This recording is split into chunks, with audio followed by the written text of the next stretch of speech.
তৃণমূলের অন্দরে নবীন প্রবীণ বিতর্কের মধ্যেই ঐক্যের বার্তা দিলেন সুব্রত বক্সী। তৃণমূলের প্রতিষ্ঠা দিবসে তার বক্তব্য, চেষ্টা করেও দলে ভাঙন ধরানো যাবে না। লোকসভা ভোটে মমতা বন্দ্যোপাধ্যায়ের নেতৃত্বেই লড়াই ময়দানে নামবেন অভিষেক বন্দ্যোপাধ্যায়। সুব্রত বক্সীর এই বক্তব্যের পরেই দলের মুখপাত্র কুণাল ঘোষের একটি বিবৃতি ঘিরে জল্পনা জোরালো হয়। অভিষেক সম্পর্কে সুব্রত বক্সীর মন্তব্য নিয়ে আপত্তি তোলেন কুণাল। মন্তব্য প্রত্যাহারের দাবি করেন তিনি।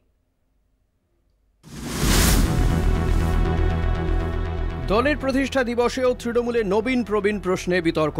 দুদিন আগেই উত্তর ২৪ পরগনার দেগঙ্গায় দলের কর্মীদের উদ্দেশ্যে করা বার্তা দেন নেত্রী মমতা বন্দ্যোপাধ্যায়। সিনিয়র লিডারদের যোগ্য মর্যাদা দিতে হবে, সিনিয়র লিডারদের যোগ্য মর্যাদা দিতে হবে।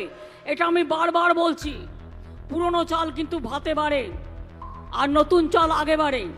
দুটো চালকেই আমার দরকার, পুরনোকেও দরকার, নতুন কেউ দরকার। সোমবার তৃণমূলের ২৭তম প্রতিষ্ঠা বার্ষিকী। এক্স হ্যান্ডেলে পোস্ট মমতার, দলের পথ চলার দিনে সমস্ত অপশক্তির বিরুদ্ধে লড়াইয়ের ডাক। এর ঘণ্টা কয়েকের মধ্যেই অভিষেকের পোস্ট, সততা এবং ঐক্যবদ্ধ হয়ে দেশের জন্য কাজ করার আহ্বান। মমতা এবং অভিষেকের দুজনের বক্তব্যেই জোটবদ্ধ লড়াইয়ের কথা। যদিও ইদানিংকালে দলের কর্মসূচিতে অভিষেক বন্দ্যোপাধ্যায়কে দেখা যায়নি। অভিষেক কোথায়, এ প্রশ্নও ওঠে দলের একাংশের মধ্যে। এরই মধ্যে সভাপতি সুব্রত বক্সী বার্তা, দলে ভাঙন ধরানোর চেষ্টা করে লাভ নেই। অভিষেক বন্দ্যোপাধ্যায় আমাদের সর্বস্তরে ভারতবর্ষের রাজনীতিতে সাধারণ সম্পদ। তো স্বাভাবিকভাবেই এই নির্বাচনে অভিষেক বন্দ্যোপাধ্যায় যদি লড়াই করে, নিশ্চিতভাবে আমার ধারণা তিনি লড়াইয়ের ময়দান থেকে পিছিয়ে যাবেন না। যদি লড়াই করে তাহলে মমতা বন্দ্যোপাধ্যায়কে সামনে রেখেই লড়াই করবে এবং চোরা ফুলকে সামনে রেখেই লড়াই করবে। এ ব্যাপারে নিশ্চিত আপনাদের পিঠার চেষ্টা জল ঢালুন, আপনারা চেষ্টা চালিয়ে যান দলে ভাঙন ধরানোর জন্য। কিন্তু মনে রাখবেন এই ভাঙন আপনারা ধরাতে পারবেন না। সুব্রত বক্সীর মন্তব্যে আপত্তি তোলেন কুণাল। কোট আনকোট পিছিয়ে যাওয়া এই বাক্য গঠন প্রত্যাহারের দাবি রাখেন।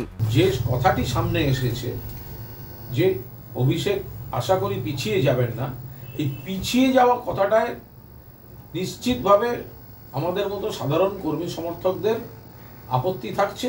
তার কারণ হচ্ছে এটা পুনর্বিবেচনা করা উচিত এই বাক্য গঠনটিকে।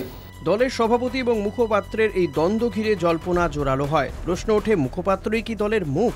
কেননা দলের প্রতিষ্ঠা দিবসে সভাপতি এবং মুখপাত্রের মধ্যে এই চাপানুতোর বিতর্ক উস্কে দিয়েছে।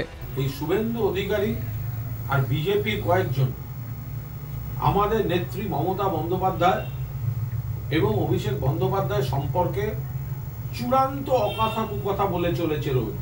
কিন্তু আমরা কয়েকজন সিনিয়রকে দেখি, কয়েকজন পদাধিকারীকে দেখি, কয়েকজন মন্ত্রীকে দেখি যারা সব বিষয় প্রথম সারিতে থাকেন, কিন্তু শুভেন্দু অধিকারীকে চোর শুভেন্দু আজ পর্যন্ত তারা বলে উঠতে পারলেন। তৃণমূলের অন্যতম মুখ ফিরহাদ হাকিম অবশ্য দলের মধ্যে কোনো বিভাজনকে গুরুত্ব দিচ্ছেন না। আমরা আলোচনা করি বলেই ব্রেকিং নিউজ বেরোয়, তৃণমূলের ভেতরে গন্ডগোল, তৃণমূলের ভেতরে গন্ডগোল না।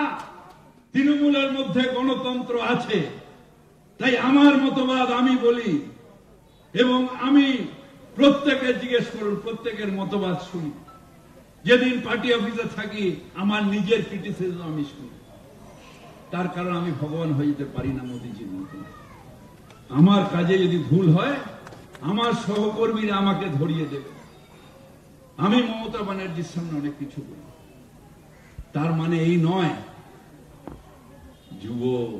বুড়োদের দণ্ড হয়েছে, খুব মজা, বুড়ো যুবদের দণ্ড হয়েছে, ভবিষ্যতে দণ্ড হয়েছে, বুড়ো হয়ে গেছে তো। আরে না, আমরা সবাই মমতা বন্দ্যোপাধ্যায়ের সৈনিক। কলকাতা টিভি।